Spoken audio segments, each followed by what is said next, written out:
Un personnel médical en tenue mais sans patient. À la clinique de Cosne-sur-Loire, le samedi, c'est manifestation car en une semaine à peine, les employés du site ont appris le dépôt de bilan et le redressement judiciaire de leur lieu de travail.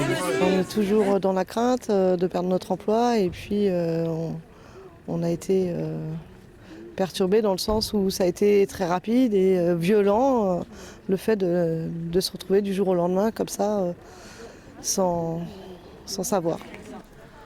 Jusque-là, la clinique fonctionnait avec l'hôpital de la ville. Ce dernier conserve son service d'urgence et de radiologie, mais après la fermeture du pôle chirurgie de la clinique, la prise en charge des patients se complique. Si une personne vient chez nous aux urgences et doit subir une intervention chirurgicale, elle devra être automatiquement redirigée sur un établissement à environ 50 km. Si la clinique ferme, automatiquement, je pense que la vie sera moins attractive.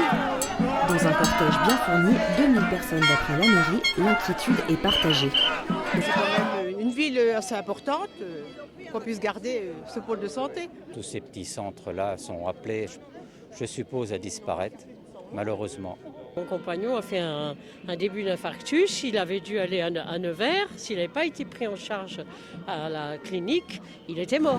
Une enquête préliminaire pour abus de biens sociaux est ouverte depuis plusieurs mois contre le groupe Capa Santé qui possède la clinique. Il n'aurait pas respecté les conditions du rachat de l'établissement il y a 10 ans en créant une société civile immobilière pour encaisser les loyers très élevés du site, 500 000 € par an.